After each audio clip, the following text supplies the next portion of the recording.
Hi, everyone. Welcome to Mondays with the Mayor. So glad that you can join us live, or perhaps you're watching this recording later on.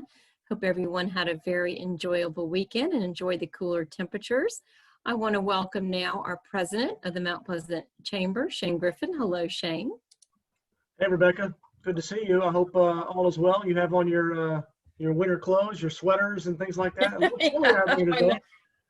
Yeah. My long sleeves, yes. It was nice to pull it out of the closet. Oh, absolutely. I love this kind of weather. This is my favorite time of year, fall, and then obviously spring when it's cool and a nice breeze. Yeah, the weather's great. So thank you for your efforts in helping us put together Monday with the Mayor. It's also an exciting day for the Mount Pleasant Chamber of Commerce because today is day 1 of 10 of the Mount Pleasant Business and Community Expo presented by Cruise Subaru. It's very simple. All you do is visit mountpleasantexpo.com. All of the details are right there. You'll receive an email with login instructions. I've been on there multiple times today. A lot of great content, good information, and there are some good folks there that are ready, willing, and able to talk with you through the virtual expo and help you make some decisions and help grow your business. So please check it out, mountpleasantexpo.com.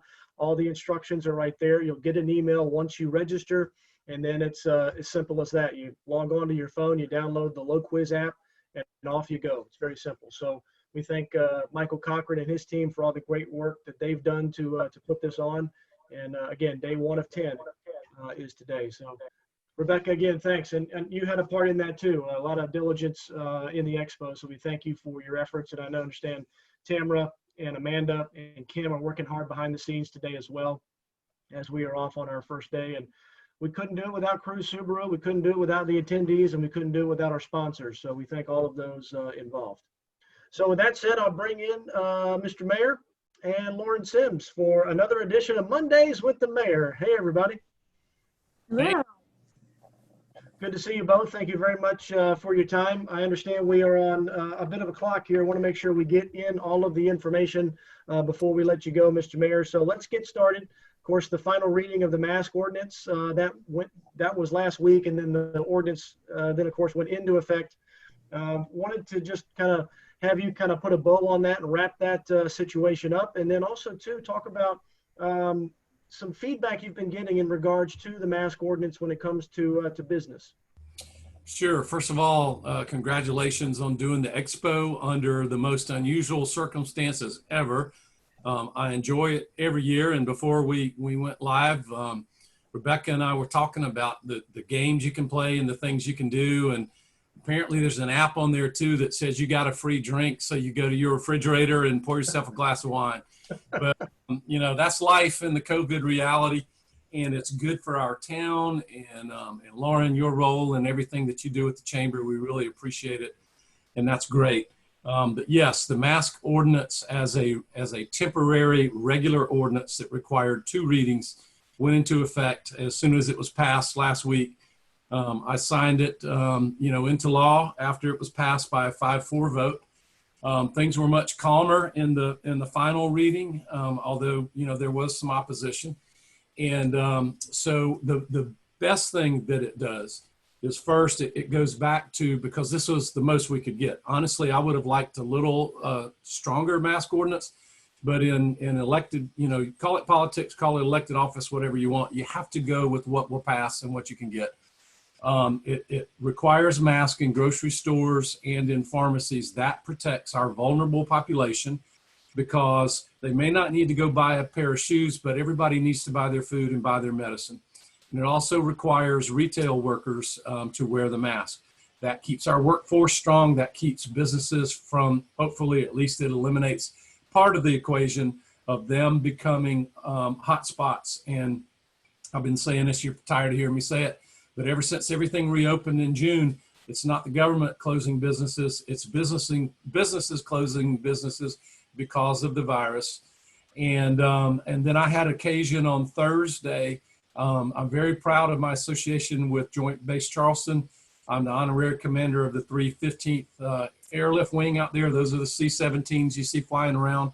It's a reserve unit. We have hundreds of its members that live in the town of Mount Pleasant. And if you know a local airline pilot who was in the Air Force, there's a 90% chance they're flying weekend duty out there in the 315th. So we had several hundred people. This is where they bring in, and those of you that are watching that are members of the chamber, you could be an honorary commander. They're at all levels of the units of the military that's around, the Air Force, the Navy, the Coast Guard, the Corps of Engineers, everybody has them. And it's to get the local civilian community behind our service people. And remember, Joint Base Charleston is the single largest economic impact on our area in direct financial impact. So I was out there for the induction of the new honorary commanders. There were probably 200 or so people out there. It was all social distance, all masked and everything. And to a person, they all said that it was good that Mount Pleasant had passed this because it's good for business and it's part of our regional one region strategy and part of our governor's statewide strategy. You remember, the governor has asked local municipalities to pass mask ordinances. And so it took a little doing, and we made some headlines, unfortunately, but we got ours done. And if you remember the chamber, I hope you see that this is meant to keep businesses open, to keep us from becoming a hot spot. And especially those, I'm looking at who's here today, but those who are in hospitality know that when the numbers spiked without any action at all of government, people started not going out to eat and not booking hotel rooms. So this is meant to not only protect our health, but to protect our business and economic health as well. Well, and in that vein, Mr. Mayor and Lauren, I wanted to come to you because, of course, September is Business Appreciation Month. I understand there's a number of ribbon cuttings that the town is looking to do. So, you know, that's good news. It seems that things are kind of starting to move along, but, you know, these businesses need to, of course, make the right decisions and ensure that their consumers and their customers are safe. And it's a better chance that those people will come back because they recognize that these restaurants or these other facilities are following the protocols that they should, ensuring everyone's safety. So talk a little bit about, Lauren, what you're seeing from the business side. It's great news about the ribbon cuttings. We're really excited about that. Yeah, we're very pleased as well. Obviously, we took a little bit of a break during kind of the height of COVID. And so we had a couple of them in reserve that had opened right before the peak. And then we've got 4 that have recently reached out to us, getting ready to open up storefront here in Mount Pleasant, a variety of different businesses that are all very exciting. And so I think it's a good sign for our business community moving forward to have so many openings. And of course, we're doing our ribbon cuttings in a safe and socially distanced way, a little bit different from what we're used to, but happy to celebrate them. And definitely, you know, not just these new businesses, but the ones that are surviving and thriving in this community to the extent that they can are the ones who've really taken the safety protocols seriously. They've even gotten creative in the way that they are approaching them. You know, I always appreciate going somewhere on the weekend and then, you know, scan the menu scan, you know, the QR code for the menu. Just trying to make things as easy as possible for folks and minimize contact as much as possible. They're the ones that are doing great things right now and business continuing to pour in. And so they're also the ones that are making sure, unless they are something like a restaurant, that they have a strong, well, I guess a restaurant would need it as well for carry out and online orders, but the strong online presence is critical. That's where we're really seeing that divide happening for, again, the businesses that are thriving and the ones that are struggling is, do they have a strong online presence? Can they still, can products still be purchased online? Can people still peruse their products online? And so that's where we're kind of seeing that dividing line at this point in time. Yeah, the online exposure is big because as I spoke to Mr. Mayor about before, there have been multiple places, not in Mount Pleasant, but in other parts of the state, some of them in the upstate when I visit my Fortress of Solitude. But you'll walk in that front door and you see what's going on and you go, nope, not today. And so you walk out, you never come back. And that's the thing is that, you know, as a business owner, you want to make sure that you have procedures in place to ensure that that doesn't happen. That someone doesn't walk in, turn around and walk out. You want them to keep coming back. So it's obviously smart to do the things that you're supposed to do to ensure that the consumers come back. And, you know, having your online presence, of course, is a big deal. But, You know, we, as the Chamber, Lauren, are very excited to hear about the ribbon cuttings. We love the ribbon cuttings. We love to do those. It's great exposure, not only for us in the town, but also for the business itself. So, you know, that is absolutely fantastic news, along with the business, you know, the business month here in September in the town. There's all types of great things going on. We just have to be a little bit more cautious and careful about how we go about congregating and networking and helping build each other's business. And Mr. Mayor, I would also say intentional, you know, cautious and careful, certainly, but intentional. We have to make sure that we are going to the businesses that we want to have be here tomorrow. You know, sometimes it may be easier to go somewhere else, but be intentional about where you are conducting your business, where you're buying your products and services from, and support our local economy and make sure that there are jobs here and service provisions here for the long term. Exactly. Yeah, absolutely. And Mr. Mayor, I wanted to chat with you a moment about, you know, public schools. I understand, you know, of course, your wife is a teacher, and this gives it kind of a real world example. But, you know, when schools are closed and kids aren't able to go to school, that is a workforce issue, and it's a challenge for a lot of people. I work with someone that, you know, she's in sales like me, 100% commission, but she also has 2 small children, and she has to ensure that their school is and their work is being done at home, but also still be able to work and make the calls and do the things that she's supposed to do. So talk a little bit about what you're seeing when it comes to the schools reopening. More kids now are being there in person. How does that affect teachers, parents, and kids? Sure. We've been talking about this all along, that what happens with the schools will affect workforce availability. And today was, I'll call it phase 2. My wife's 5th grade class at Jenny Moore had 17 students in the class. Plexiglass, mask, no touching each other's backpacks or books or papers or anything like that. And today, the ones who had asked for in-class instruction but were waitlisted were brought in. So her class went from 17 on Friday to 24 today. That's pretty, you know, 50% increase in one school day. And I was just wondering, you know, talking to our chamber members, has this been an issue for your workforce? Shane, you just mentioned it a little bit. I know at the town that has played a role into the keeping up, allowing the remote work when it can be done, because some parents don't have a choice. So that phase 2 went into effect today. I think 24 students at that age, 10-year-olds in a classroom. My wife's one of my heroes, you know, and that's a lot to do to keep the COVID realities in mind. So if that, I don't know if that went into effect all over the district, just Mount Pleasant, just certain schools, but that's what they did in Jenny Moore today, which of course is North Mount Pleasant and those neighborhoods. And so it'll be interesting to see from a workforce standpoint how this second phase and bringing more students into the classroom maybe frees up some parents to have more time to work, whether they're doing it remotely or going to an office. Yeah, that's a tough situation to be in, because I'm sure the kids, for the most part, want to go back. They want to be there with their friends. They obviously cannot do the things that they've done before when it comes to, you know, touch.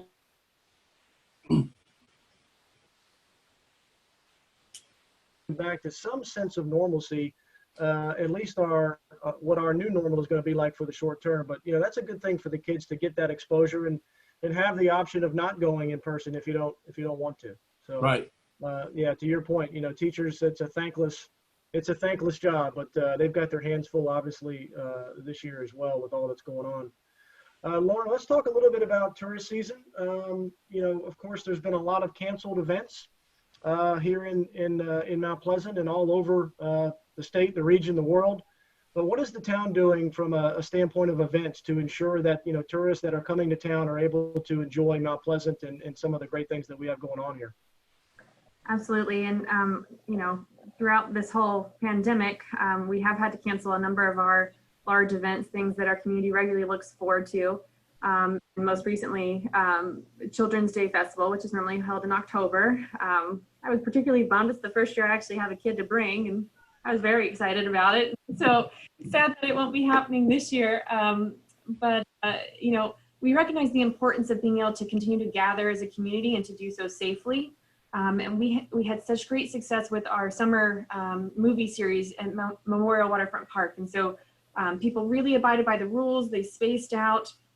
They took the safety precautions seriously, and everyone had a really great time from it. And so our recreation department and the special events office, they're so wonderful.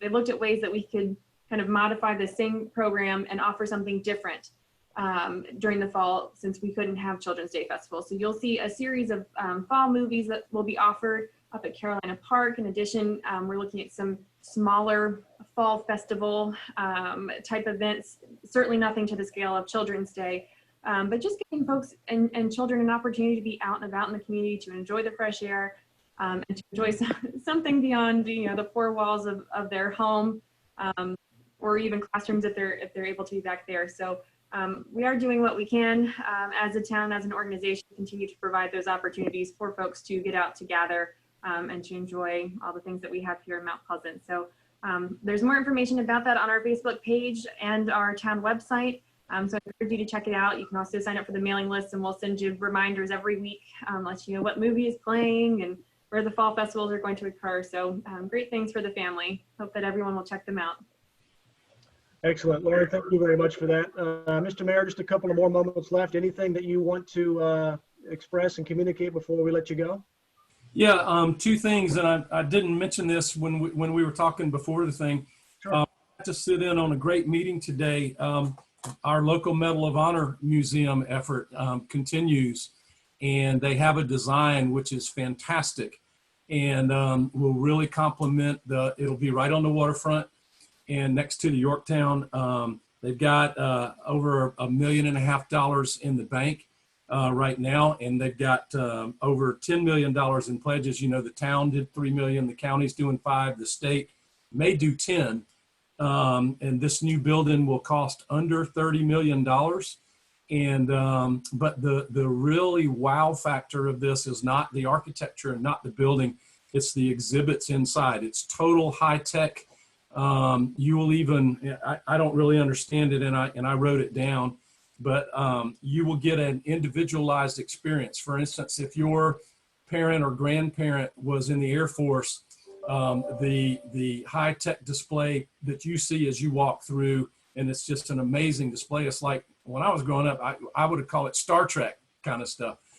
You will see something that it doesn't exclude the other, but emphasizes the branch of the military that you have an interest in or maybe had a family member in. And it will cover all of America's military history since the inception of the medal, right down to, as part of the things about the battles in Iraq, you will feel the floor shaking, and hot air will be coming in, and you'll get a sense of what it was like to fight for our country in that urban environment. So that is well underway with the Blue Ribbon Panel, and they had a goal to have 100 members at their founders level membership, and that is already fully subscribed. So that's the local community. We're doing this backwards. Instead of, and I'm an advisor, I'm not on the board, but with the town's interest, I do represent the town on there. Instead of going out and announcing, $1 million and $2 million here and that kind of stuff, which they will get, they're starting with grassroots to show the local public supports this. The other thing is, you probably saw this weekend that, and this is a regional decision, that CARTA is doing a trial bus shuttle from Mount Pleasant, from the DMV on Sweetgrass Basket Parkway to the Isle of Palms. And before people react with negativity saying, don't take my parking space and tell me to catch a bus, that's not really what this is intended to do. This is in addition to, not in the place of, and Mount Pleasant is still going to continue to fight, to not have the parking removed. But from my standpoint, when regional officials, the CARTA board is huge, and it's people from other municipalities and other counties and all of that, when they decide to invest regional assets and money to have more beach access rather than less, that helps us make our case that more beach access is better than less. So stay tuned to that. Interesting. Always good stuff. Well, I know you've got to run, Mr. Mayor. We thank you very much for your time. Lauren, always great to see you. We'll see everybody back here next week for Monday with the Mayor. Again, one more reminder, visit mountpleasantexpo.com to register to visit the virtual expo that we have going on. It started today and goes through September 30th. Mr. Mayor, Lauren, thanks again for your time, and be safe, stay healthy, and keep moving forward. See you next week. Thanks. Bye.